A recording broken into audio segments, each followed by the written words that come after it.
네, 여러분 반갑습니다. 오늘 이 시간에는 12강 치과 상담 실무 첫 번째 시간을 함께 갖도록 하겠는데요. 상담이라고 하는 업무는 치과에서 굉장히 크게 다루고 있는 영역입니다.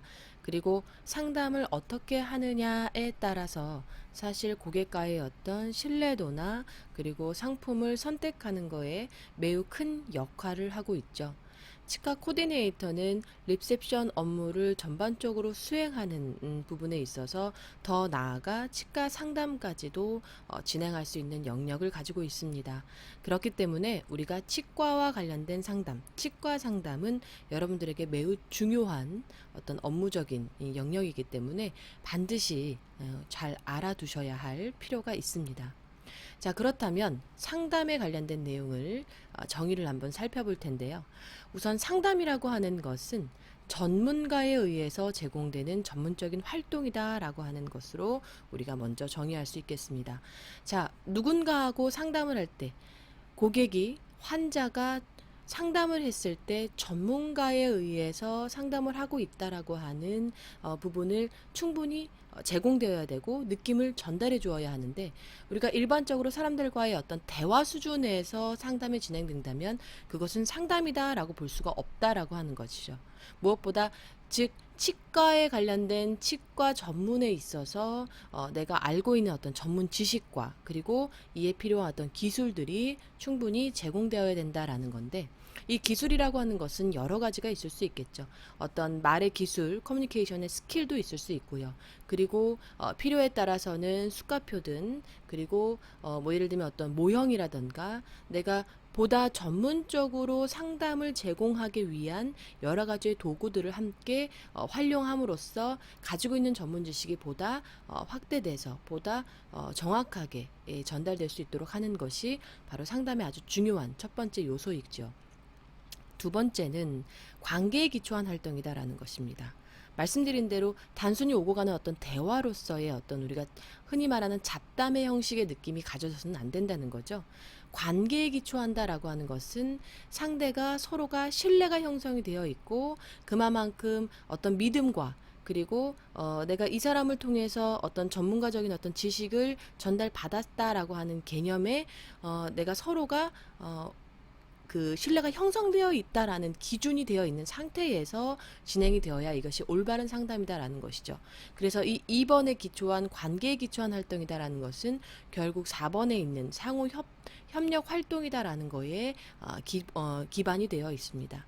즉 내가 누군가하고 이 고객과 그리고 이 환자, 고객 즉 환자하고의 어떤 상담이 진행될 때에는 우리가 대등한 위치에서 일반적으로 어떤 설명하는 내용이라던가 뭔가 어떤 설득하고자 하는 어떤 영업 활동이라든가 이런 것에 국한되어 있는 것이 아니라 함께 합의하고 결정해서 이것을 구체화할 수 있는 존중이 뒷받침되어 있는 이런 활동이 바로 상담이다라고 하는 것이죠.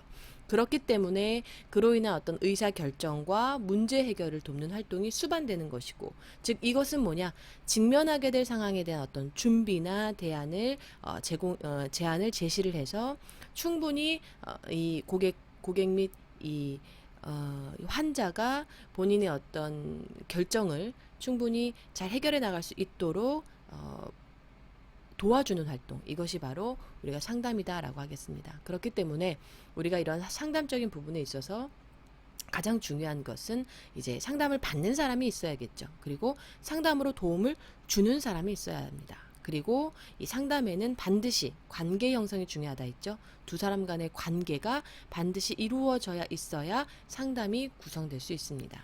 그렇다면 이 상담의 방법에는 어떤 것들이 있느냐? 첫 번째는 대면 상담입니다. 말 그대로 대면 상담, 보면서 하는 거죠. 그래서 이 대면 상담의 가장 큰 장점은 뭘까요? 현재 어떤 이야기를, 어떤 내용을 전달하고자 했을 때 그 내용이 충분히 사실적으로 보여질 수 있고 드러날 수 있고 감정이 묻어나 있는 것을 확인할 수가 있다는 거죠. 그렇기 때문에 표정이라던가 자세라던가 어떤 부족한 부분에 있어서의 어떤 전문적인 기술이라던가 이런 것들이 뒷받침되어 있어서 이 환자가 충분히 그것을 활용하고 이해하는 측면이 크지만, 두 번째 매체 상담인 경우에는 그 부분이 제한되어 있죠. 그렇기 때문에 이런 어떤 현재로서의 매체 상담, 특히 전화 상담이라든가 인터넷 상담, 그리고 어떤 뭐 편지, 방송, 신문, 잡지 등 우리가 주로 다변화되어 있는 여러 가지의 이 매체 상담들을 우리가 보다 어떻게 상담의 형식으로 보여줄 수 있게끔 할 것이냐, 얼마나 구체적이고 존중이 들어가 있고 얼마만큼 좀 정확도가 있고 전문가적인 느낌이 보여질 수 있을 것이냐, 그래서 전문적인 어떤 지식이 잘 전달될 것이냐, 이런 부분을 우리가 계속 연구하고 그리고 개선해 나가야 될 부분들을 여러분들이 학습하시면 굉장히 큰 도움이 될 것 같습니다. 그래서 가장 중요한 것 중에 하나가 또 그렇다면 우리가 상담자의 입장에서 유능한 상담이 되어야 하는데, 유능한 상담자가 되기 위해서는 이 유능한 상담자가 갖고 있는 특징은 무엇이냐라는 것을 우리가 좀 알 필요가 있다라는 거죠. 첫 번째, 자신에 대한 자각입니다. 자, 예를 들어서 어떤 말을 굉장히 잘한다라고 아무리 본인이 판단을 하고 주변에서 굉장히 말을 잘해요 라고 한다 하더라도 그것은 나에 대한 정확한 자각이 될 수 없습니다. 내가 기술적인 측면에서 어떠한 사람이냐, 성향, 성격, 그리고 행동 여러 가지의 반경에 대한 부분들을 스스로가 체크하고 부족한 부분을 찾아서 그것을 대안할 수 있는 방법들을 찾아가는 것, 그리고 꾸준하게 자기 스스로에게 어떤 거울의 효과처럼 이 마인드 컨트롤을 좀 계속 해가야 가는 것, 이런 것들이 우선 가장 중요한 것이죠. 자각입니다. 자신에 대해서 아셔야 돼요. 두 번째는 얼마만큼 예민하냐. 자, 예민하다는 것은 단점이 아니라 이 유능한 상담에서의 필요한 어떤 특성에서 중요한 포인트입니다. 상담을 하고자 할 때 얼마만큼 잘 관찰하는지가 굉장히 중요하다는 거죠. 고객의 어떤 행동에 대한 패턴, 아니면 표정을 읽는 것, 그리고 음성 언어에서 나타나는 상대의 어떤 감정, 이런 부분들을 충분히 관찰하기 위해서는 내가 얼마만큼 예민성이 있느냐, 이 부분이 매우 중요하겠습니다. 그래서 비언어적인 어떤 미세한 메시지를 읽는 능력을 우리는 좀 캐치할 필요가 있겠고요. 만약에 이 부분이 부족하다, 왜 이게 만약에 없다라고 하는 건 뭐냐면 본인 스스로 본인 혼자만 이야기하는 경우들은 이 예민성이 많이 떨어져요. 왜냐하면 상대를 많이 보지 않기 때문에. 그래서 이런 예민성도 중요하고요. 그리고 스스로가 이제 개방이 되어야 합니다. 내가 나를 오픈하지 않고 또는 상대를 오픈시키지 않는 어떤 이 언어법을 사용을 한다든지, 뭐 예를 들면 폐쇄형 질문들을 계속 던져서 그냥 단답형으로만 유도를 한다든지, 이런 경우에는 서로의 상담에 있어서 개방성이 이루어질 수가 없죠. 그래서 유능한 상담자는 끊임없이 개방적인 질문을 던져서 유도해서 해당되는 내용을 캐치하고 그로 인해서 어떤 그 객관성을 가져갈 수 있는 그런 부분들을 더 많이 캐치하게 됩니다. 그리고 나의 어떤 주관적인 입장에서 주관적인 생각으로 주관적인 성향으로만 바라보는 것이 아니라 객관성을 가지고 있어야 한다. 그래야 보다 올바르고 좀 더 명확한 그런 어떤 상담의 내용이 전달될 수 있습니다. 제 생각에는요, 이런 개념보다는 통상적으로 또는 어떤 전체적으로 현재 많은 고객님들께서 이런 어떤 내용들을 전달함으로 인해서 그냥 내가 하는 말, 상담자가 자기 스스로가 생각하는 것들을 전달하는 것이 아니라 실제 현재 이루어지는 어떤 내용들을 객관적으로 하고 있는 상태에서 그 내용을 나한테 전달하는구나라는 것을 느낄 수 있도록 하는 것이 매우 중요한 포인트가 되겠습니다. 그리고 유능성이라고 하는 것, 즉 말 그대로 임상을 이해하는 측면, 그리고 얼마나 빠른 판단력을 가지고 있느냐, 그리고 윤리의식을 갖고 있느냐, 이런 부분도 굉장히 중요한 요소이겠죠. 그리고 마지막으로는 신뢰성입니다. 신뢰를 가져갈 수 있도록 하는 것이 중요하죠. 그거에 대한 어떤 부분은 어떤 언어적인 부분도 있을 수 있고요. 그리고 보이스적인 부분이 있을 수 있고요. 그리고 보여지는 어떤 시각적인 이미지가 있을 수 있고요. 전체적으로 신뢰를 가질 수 있도록 만들어주는 것, 이것이 바로 유능한 상담자가 갖고 있는 특성이다라고 보실 수 있겠습니다. 그래서 이 치과 상담에 있어서의 어떤 특이점, 우리가 유능한 상담을 하고자 하는 어떤 이 내용에 있어서 이 부분을 우리가 이제 고려할 필요가 있겠는데요. 자, 전문적인 서비스 상품을 우리가 이 상품에 대한 부분을 우리가 전달을 해야 되겠죠. 그렇기 때문에 아무래도 일반적으로 어떻게 오셨는지 거기에 따라서 단순한 처방전이 나오는 것이 아니라 우리가 전문적인 서비스의 상품들을 갖고 있기 때문에 그 상품에 대한 부분들을 사람들은 쉽게 본인 스스로가 먼저 최초의 구매자가 되고 싶지 않아 합니다. 내가 먼저 실험대에 올라가고 싶지 않다는 거죠. 얼마나 잘 치료를 잘하는지, 거기에 금액은 얼마 정도 되는지, 그리고 치료를 하는 진료진과 진료 외에 치과의 모든 사람들의 어떤 그 특성은 어떠한지, 분위기는 어떠한지, 이런 모든 것들이 전문적인 서비스 상품이 포함되기 때문에 그로 인해서 받는 어떤 구전적인 효과는 매우 크다라는 거죠. 그래서 거기 괜찮아. 특히 치과는 더더군다나 이런 어떤 구전적인 효과가 매우 중요시 됩니다. 그래서 더욱더 큰 어떤 금액이 결정되고 정해져 있는 전문적인 서비스 상품이 있다 보니 결정적인 부분에 있어서는 정보 탐색이 다른 진료과에 비해서 더 많이 요구된다라고 하는 거죠. 그래서 이제 이러한 부분들을 고려했을 때의 상담을 준비하시는 것이 매우 중요하겠습니다. 치과 상담은 굉장히 다양한 신기술이 발전이 됐죠. 예전에 어떤 일반적인 치료 예방이라든가 이런 부분보다는 우리가 이제 신기술이 발전하기 때문에 좀 더 생활의 수준이 높아졌죠. 그리고 건강보험 적용이 확대되었습니다. 그렇기 때문에 내가 금액적인 부분에서 많이 부담을 느꼈던 분들도 사실은 조금은 치과를 이제 많이 방문할 수 있게 되는 계기가 형성이 되면서 더 많은 이 수요자가 증가가 되었죠. 그리고 이제 의료 시장이 많이 확대됐습니다. 그리고 이런 기술들이 서로가 어떤 세계화되고 서로가 공유화되면서 국내 국외 할 것 없이 시장이 확대되면서 우리는 굉장히 많은 정보들을 습득을 하게 됩니다. 그렇기 때문에 그로 인해서 우리는 높은 기대 수준을 형성할 수밖에 없죠. 따라서 소비자, 의료 소비자의 권리도 당연히 신장됩니다. 그래서 이러한 사고들이 있을 수 있다. 또는 이럴 때는 이런 것들을 하면 된다. 미리 판단하고 상담을 받기 때문에 우리가 이런 부분에서 미리 준비를 하지 않으면 안 된다라고 하는 것이죠. 옛날에 그냥 이렇게 당연히 하셔야 됩니다가 아니라 왜 해야 하는지 또는 어떤 걸 했을 때 보다 현재 고객님에게 더 효과적인지 등을 통해서 좀 더 권리에 대한 부분을 좀 더 우리가 인식한 이런 어떤 상담이 우리가 중요하다. 이런 부분으로 여러분들에게 꼭 말씀드리고 싶습니다. 그렇다면 치과에서 이루어지는 어떤 상담에 있어서의 영역은 어떻게 진행되느냐? 자, 첫 번째는 치료 영역이냐, 그 다음에 예방 영역, 그리고 심미 영역이 있습니다. 치료 영역은 뭐 충치, 치주질환, 잇몸 치료, 뭐 발치 등이 있고요. 예방 영역에 있어서는 뭐 구강 검진, 불소 도포, 그다음에 스케일링 등이 있습니다. 그리고 이제 심미 영역은 교정, 레진, 라미네이트, 미백 등이 있습니다. 이 해당되는 내용을 제가 아주 간단하게 2강에서 그 치과 치료 역사의 그 현대적인 전문의 제도가 11개과가 있다라고 하는 부분에서 말씀을 드렸었는데요. 그 부분을 조금 더 함께 살펴보시면 오늘 12강과 함께 연결되면서 더 큰 정보를 받으실 수 있을 것 같습니다. 자, 그러면 치과 고객이 어떤 니즈를 갖고 있느냐, 무엇을 원하느냐, 아주 어렵지 않죠. 우선 안 아프게. 다른 진료과에 비해서 굉장히 큰 틀을 가지고 있습니다. 우선 무섭거든요. 공포감을 갖고 있는 진료과 중에 하나이기 때문에 안 아프게, 빠르게, 그다음에 예쁘게, 튼튼하게, 합리적 비용으로 우리가 이제 이 부분을 알고 있는 상태에서 고객에게 니즈를 파악해 가는 것이 매우 중요하겠죠. 자, 그렇다면 말씀드린 11개 전문의 제도로 이루어져 있는 11개과를 한번 간단하게 살펴볼 텐데요. 먼저 구강학 안면외과에입니다. 자, 이 구강학 안면외과는 턱과 그리고 얼굴 부위에 관련된 전문적인 치료죠. 그래서 가장 큰 범주를 갖고 있다.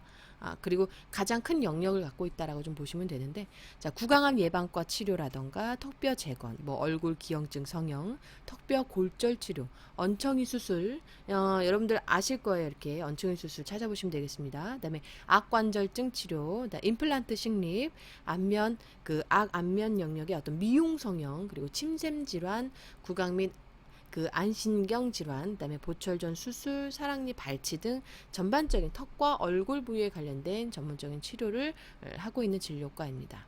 두 번째는 이제 구강내과인데요. 턱 관절 장애, 만성 구강 안면 통증, 코골이, 그리고 수면 무호흡증. 제가 그 강에서도 말씀드렸지만 굉장히 이게 좀 그냥 지나칠 수 있는 부분은 아니다라는 거죠. 이거는 여러분들이 다시 한번 체크를 좀 하시기 바랍니다. 구강 장렬감 증후군, 그다음에 구취 치료, 구강 건조증 등 이런 내용들 구강 내과적인 어떤 처치를 전문적으로 다루고 있습니다. 영상치의학과, 치과에서 빼놓을 수 없는 부분이죠. 반드시 방사선 촬영을 하고 난 후에 치과 치료가 진행이 되고 있는데요. 그만큼 영상치의학은 굉장히 중요합니다. 방사선 촬영 등 어떤 의료 영상 촬영 및 그리고 그 해당되는 진단에 따라서 그 이후에 어떤 다른 진료과들이 어떻게 치료를 하면 될 것인가를 진행을 하게 되는데요. 자, 치아, 구강, 턱, 얼굴 및 목 영역에서 발생하는 치아 우식증, 그다음에 잇몸 질환, 부정교화, 뭐 뼈질환, 낭종 이런 것들을 모두 다 촬영하고 또 진단하는 그런 학과입니다. 다음 네 번째는 치주과인데요. 자, 치은염이나 치주염 같은 어떤 염증성 질환 치료다라고 했는데 이 부분도 제가 앞서 설명드린 내용이 있기 때문에 여러분들이 이 부분 한번 다시 체크하시기 바랍니다. 다음 다섯 번째는 치과 보존과입니다. 자, 치아의 경조직 손상, 치아의 심미적 부조화, 그다음에 치수 질환 및 그 치근단 질환, 치아와 관련된 어떤 그 동통 제거, 치아의 저작, 발음, 심미 기능을 어떤 회복하는 것을 주로 전문적으로 다루는 이 진료과입니다. 여섯 번째는 치과 보철과입니다. 자, 보철이죠. 그냥 쉽게 생각했을 때 보철이기 때문에 어렵지 않게 생각하실 수 있습니다. 자, 치아 결손 환자를 위한 보철 치료를 통해서 구강과 안면부 기능 회복, 그리고 심미적 어떤 기능 등을 개선하는 것을 목적으로 다루는 어떤 진료과인데요. 일반 보철 치료라든가 뭐 보철 치료는 많죠. 틀니, 뭐 임플란트, 뭐 이런 여러 가지 것들도 다 보철에 해당됩니다. 그다음에 심미 보철, 안면 그 안면 보철 치료, 임플란트 보철 치료 이런 어떤 보철 전문적인 부분이 다 치과 보철과에 전문적으로 치료하는 진료과입니다. 다음 일곱 번째는 치과 교정과입니다. 우리가 치과를 교정을 굉장히 많이 하러 가죠. 네, 그래서 이 치과 교정과도 여러분들이 좀 쉽게 그 다가오실 텐데요. 치열. 예, 이 치아의 어떤 그 열 구조, 네, 안면 골격 이상 발육의 어떤 교정 치료를 전문으로 하는 진료과로서 이 구순구개열 및 다양한 안면부 발육 이상 및 안면 기형 환자들의 어떤 교정 치료를 진행하고 있다. 그래서 어떠한 재료를 사용할 것이냐, 그리고 이 또한 금액적인 부분도 굉장히 천차만별입니다. 그래서 이제 뭐 부분이냐 아니면 뭐 전체냐 고정식이냐 이런 거에 따라서 금액대도 굉장히 상이하기 때문에 여러분들이 실제 치과에서 진료를 하실 때 좀 더 자세하게 확인하시면 좋을 것 같습니다. 다음 여덟 번째는 소아치과입니다. 쉽게 생각했을 때 우리가 이제 소아 뭐 구강검진 이렇게 하면 대부분 소아 전문치과들이 좀 있거든요. 그래서 이 소아치과라고 하는 것은 소아치과 질환 전반을 예방하는 것을 목적으로 한다라고 보시면 됩니다. 그래서 치아 우식증 치료, 뭐 발육 장애, 구강 조직 및 치아 외상, 아간면 성장, 그다음에 발육 및 교합의 어떤 정상적 유도를 하는 것, 그리고 이제 전신 질환을 가진 어떤 아동 및 장애 아동 치과 질환 치료 등을 한다. 그래서 전문적으로 아동을 대상으로 하는 것이 바로 이제 치아 소아치과다라고 보시면 되겠습니다. 자, 아홉 번째 진료 과목은요, 예방치과입니다. 자, 치아 우식증, 치주병 관리, 예방 관리, 보철 및 의치, 교정 장치, 잇몸 수술 후 어떤 구강 관리를 어떻게 하면 될 것인가에 대해서 전문적으로 다루는 진료 과목인데요. 자, 시린이와 구취 제거법 등 구강 내 질환 발생을 예방하고 각 치료 종결 후에 계속적인 어떤 관리를 그리고 구강 건강을 유지하기 위해서 이것을 이제 연구하고 이것을 치료하는 것이 예방치과 진료 과목입니다. 자, 열 번째는요, 구강병리과입니다.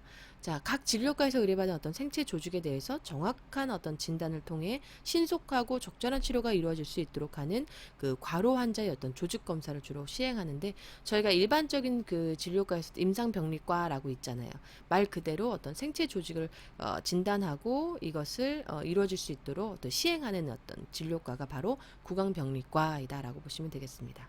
자, 11번째 치과 진료 과목은 통합치의학과입니다. 자, 전체적인 구강 상태를 검진하고 충치와 잇몸 질환 및 보철 치료 등 1차적인 구강 질환의 치과 치료를 담당하게 됩니다. 그래서 좀 더 정밀한 검사와 진단이 필요한 경우에는 전문적 치료가 이루어지는 어떤 전문 진료과로 갈 수 있도록 이제 의뢰하거나 제안을 해줍니다. 그래서 이런 11개 과목을 우리가 한번 살펴봤는데요.